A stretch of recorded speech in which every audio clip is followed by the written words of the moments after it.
All right, now we are going to take a look at the questions for our story, Teacher's Pets. And the first question is, what happens at the beginning of the story that gives you a clue about how it will end? And I went back and I looked through the story and I found a couple pictures that help give me a clue, because sometimes using the illustrations is a good way to find clues about things that are going to happen in the story. So, what are the clues that we found at the beginning of the story that gives us a clue about what will happen at the end? All right, now on this page, this is at the beginning when the rooster came in and a spider. Now, I don't know about you, but spiders aren't always my favorite, and roosters can be kind of messy. Look at around his cage and think about the noise that roosters make. Now, some people might not like that, so they would be kind of grumpy. But if you look at Miss Fry's face, how does she feel about having these animals in her classroom? It doesn't look like it's bothering her very much. So as the other students bring in their pets, this is a kind of a clue. This teacher does not mind having animals in her classroom. So maybe she's open to having the other pets come in and stay as it happens. She is an animal lover. This page is a clue that she's an animal lover and doesn't mind having the animals in her room. Another clue that I found, because we're thinking all the way to the end of the story. So the first picture kind of leads us into the climax where all the animals are there. But if we think about the very end of the story where she keeps Mo in her garden, this is at the beginning of the story. It says, "He's welcome to visit as long as he likes," said Miss Fry. And look at Mo and look at Miss Fry. And what are their reactions to Mo staying in the classroom? They both look very excited.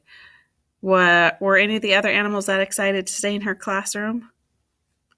They didn't really show that big of a reaction. And look at her face. She doesn't have just a little smile. She has got a huge grin on her face. So that might be a clue on the page that her and Mo have a special connection that might lead you to the end of the story where he ends up being her pet.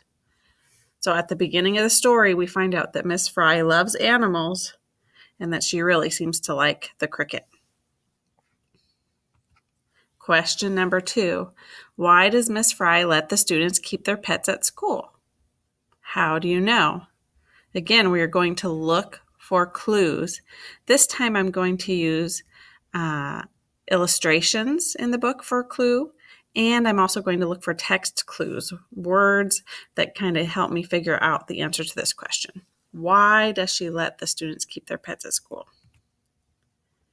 All right, and on this page, we had that analyze the text question, and we were looking at the author's word choice. What does Miss Fry say every time a child asks if a pet can stay? Do you remember? Does she say, "No, I don't want that big creepy spider in my classroom," or "No, that animal's too smelly, I don't want it here"?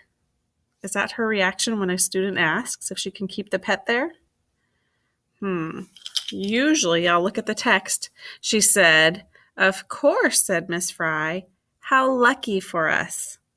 So she didn't say, "No, I don't want to keep your pet." She said, "Of course." And so that tells us, because it says, what does this tell us about Miss Fry?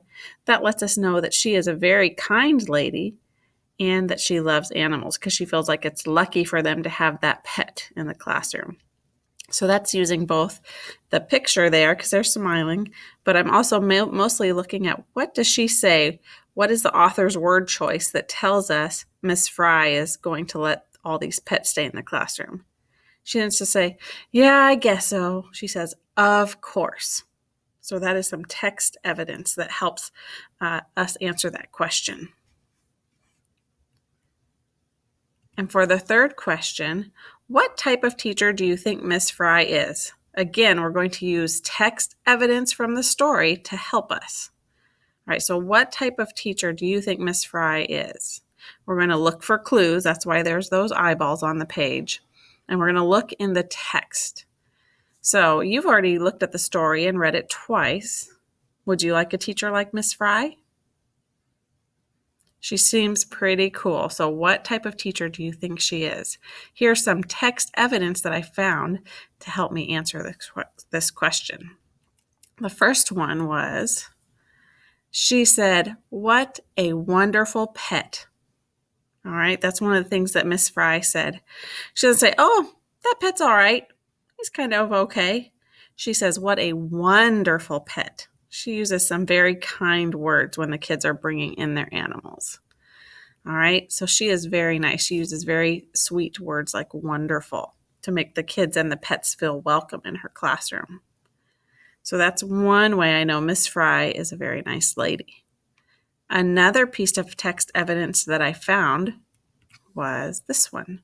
It says, that afternoon, after all the children had left, Miss Fry noticed Mo sitting in his box on the table. Miss Fry looked at Mo. He almost seemed to smile. "Welcome to our class, Mo." So even when the kids aren't there, she's not just kind when the kids are in the classroom. Even when all the children have left for the day, Miss Fry notices the animals. In the story, she's feeding them and taking care of them. And she tells Mo, "Welcome to our class." She doesn't say, "Oh, another kid forgot their pet." She says, "Welcome." And then she gives them all some food. So those are two pieces of text evidence I found. But I found one more. There's so much evidence in the story that Mrs. Fry is a super kind, super sweet, animal-loving lady. So the last piece of evidence I found was this one. It says, before long, Miss Fry's classroom was bursting with happy noises of all the children's pets. So it doesn't say her classroom sounds grumpy or the kids are moaning and groaning. Nope, her classroom is bursting with happy noises. And we know that teachers that are kind and fun have kids that are happy and fun and enjoying coming to school. And Miss Fry's classroom is filled with happy noises. So between the words wonderful, welcome, happy, those are all words that show me what type of a person and teacher that Miss Fry is. So thank you for looking through the text, using the illustrations, and helping me find clues to answer these questions about our book. Whenever you read a story, make sure that you are looking and watching for text evidence to help you answer the questions that you may have about the story. I wonder why that character's doing that. I wonder what's going to happen next. Why on earth would those children want to leave their pets in the classroom? So you always look back to the book and use the illustrations and text to help you answer questions like that. Now you guys can go on and read maybe a book of your own and look for text evidence to help you answer questions and think deeper about the story.